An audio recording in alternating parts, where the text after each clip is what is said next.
आखिर कलयुग की शुरुआत कैसे हुई? कलयुग के सबसे बड़े राक्षस कली पुरुष का जन्म कैसे हुआ, जो कि इतना शक्तिशाली है कि भगवान विष्णु को अपना सबसे ताकतवर अवतार लेकर उसका वध कर कलयुग का अंत करना होगा। क्या कली पुरुष आज भी हम इंसानों के बीच मौजूद है? अगर हाँ, तो वो दिखता कैसा होगा? तो चलिए यही सारे सवालों के जवाब जानेंगे इस वीडियो में, तो इस वीडियो को बिना स्किप किए अंत तक जरूर देखें। दोस्तों, कली पुरुष आज तक का सबसे शक्तिशाली राक्षस होगा जो कलयुग पर राज करेगा, जिसने दुनिया पर अधर्म फैलाना आरंभ कर दिया है। और जब पाप और अधर्म अपनी चरम सीमा पर होंगे, तब भगवान विष्णु अपना 10वां अवतार लेंगे, जो कि उनका सबसे ताकतवर अवतार होगा, जिसका नाम कल्कि अवतार होगा। कली पुरुष का जन्म कैसे हुआ, ये रहस्य जानने के लिए हमें सृष्टि की रचना होने के समय जाना पड़ेगा, यानी कि सतयुग में। एक बार इंद्रदेव ने एक बहुत ही शक्तिशाली राक्षस से युद्ध किया और वो विजयी हुए। सभी देवतागण बहुत खुश थे और स्वर्ग लोक में सभा रखी गई, जिसमें सभी लोग इंद्रदेव को बधाई देने आए हुए थे। तब ऋषि दुर्वासा भी उनको बधाई देने के लिए पहुंचे और उनको फूलों की माला पहनाई। अब इंद्रदेव, जो कि अपनी जीत की धुन में मगन थे, उन्होंने उनके फूलों की माला का मान नहीं रखा और उस फूलों की माला को उतारकर अपने हाथी को पहना दिया। जब ऋषि दुर्वासा ने ये देखा तो वो बहुत ज्यादा क्रोधित हो गए और उन्होंने इंद्रदेव को श्राप दे दिया कि जिस ऐश्वर्य में तुमने मेरी माला का अपमान किया है, वह सब तुमसे छिन जाएगा और सारे देवता कमजोर हो जाएंगे। इस श्राप का असर कुछ ही दिनों में दिखाई देने लगा। धन और मान की हानि होने लगी, देवता कमजोर और असुर शक्तिशाली होने लगे।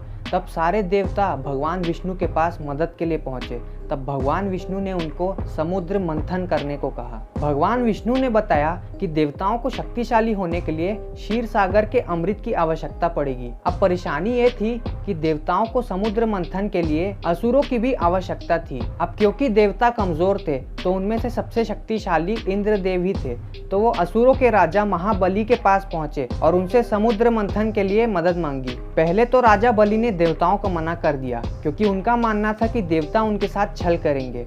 पर असुरों के गुरु शुक्राचार्य के कहने पर उन्होंने हाँ कह दिया, पर एक शर्त थी कि मंथन से जो भी निकलेगा उसका बंटवारा होगा। तब मंदराचल पर्वत को गरुड़ देव ने अपनी चोंच से उठाकर क्षीर सागर पर रखा और सर्पराज वासुकी को पर्वत में रस्सी के तौर पर लपेटकर मदद ली गई। परंतु समुद्र मंथन संभव नहीं हो पा रहा था, क्योंकि उसका आधार घूम नहीं रहा था। तब भगवान विष्णु ने एक कछुए का अवतार लेकर मंदराचल पर्वत को अपनी पीठ पर रखा। इस प्रकार मंथन संभव हो पाया। मंथन से कई सारी कीमती चीजों के साथ साथ हलाहल नामक विष भी निकला और शर्त के अनुसार उस विष को आधा असुर और आधा देवताओं को ग्रहण करना था। परंतु वह विष इतना ज्यादा शक्तिशाली और तेज था कि उसे ग्रहण करने की क्षमता किसी भी देव और असुर में नहीं थी। तब भगवान विष्णु के कहने पर भोलेनाथ ने उस विष को ग्रहण किया, परंतु वह विष इतना ज्यादा घातक था कि अगर वह शिव जी के शरीर में चले जाता तो वो भी उसके प्रभाव को सहन नहीं कर पाते। तब शक्ति रूपी माता पार्वती ने अपने हाथों से उस विष को भगवान शिव के गले में ही रोक दिया और उनका गला नीला पड़ गया। तब से भगवान शिव को नीलकंठ के नाम से भी जाना जाता है। अब इस क्रिया के दौरान उस विष की एक बूंद राक्षस कली के मुख में जा गिरी और उससे उसका शरीर नष्ट हो गया। अब आप सोचेंगे कि राक्षस कली का शरीर तो नष्ट हो गया तो वो मर गया होगा, पर ऐसा नहीं है दोस्तों। राक्षस कली का शरीर तो नष्ट हो गया था, पर कली पूरी तरह से खत्म नहीं हुआ था। इसके बाद जब मंथन से अमृत निकला तो उसकी छीना झपटी में कुछ बूंदें क्षीर सागर में गिर गई, जो उज्जैन, नासिक और इलाहाबाद में गिरी। कहा जाता है कि हर 12 साल में वह अमृत की बूंदें फिर से प्रकट होती है और उसमें जो कोई भी व्यक्ति स्नान कर लेता है उसके सारे रोग दूर हो जाते हैं। तब कली पुरुष के दादा अधर्म ने अपनी शक्तियों से अमृत की कुछ बूंदें कली पुरुष को ग्रहण करवा दी, पर क्योंकि उसका शरीर नष्ट हो गया था तो वह अपने भौतिक रूप में यानी कि फिजिकल फॉर्म में नहीं आ सका, और वह अपने भौतिक रूप में तब तक नहीं आ सकता था जब तक अधर्म अपनी चरम सीमा पर ना हो, क्योंकि कली पुरुष को उसी से शक्ति मिलती है।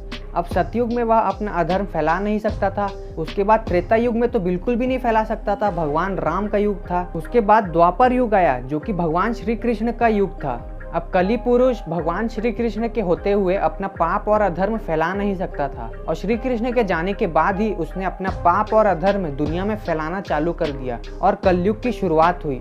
अब कलयुग नाम से तो आप समझ ही गए होंगे कि इस युग का नाम कली पुरुष के नाम पर रखा गया है। और अभी कलयुग की शुरुआत हुए 5000 साल ही हुए हैं। अभी तो कली पुरुष ने अपना खेल चालू ही किया है और उसका प्रभाव आप इस दुनिया में अभी भी देख सकते हैं। अब तो सुनने में आया है कि अमेरिका में सेटेनिज्म धर्म को लीगल कर दिया है, जिसमें लोग शैतानों की पूजा करते हैं और उनका खुद का सेटनिक टेम्पल भी है। और कहा जाता है कि जब कलयुग का अंत आएगा, जब पाप और अधर्म अपनी चरम सीमा पर होंगे, तब इंसान कली पुरुष को ही अपना भगवान मानने लगेंगे। जब भगवान विष्णु के 10वें अवतार कल्कि का जन्म होगा और जब कली पुरुष और उनका युद्ध होगा, तब सारे इंसान कली पुरुष को ही अपना भगवान मानकर उनका साथ देंगे और कल्कि अवतार को अपना दुश्मन मानेंगे। तब सारे अधर्मी जो कली पुरुष का साथ देंगे, उनका भी कली पुरुष के साथ अंत हो जाएगा और फिर से सतयुग का निर्माण होगा। तो ये थी कहानी कली पुरुष के जन्म की और कलयुग के शुरुआत की। आशा करते हैं आपको वीडियो पसंद आई होगी। अगर हाँ, तो इसे लाइक करें और अपनी राय हमें कमेंट में ज़रूर बताएं।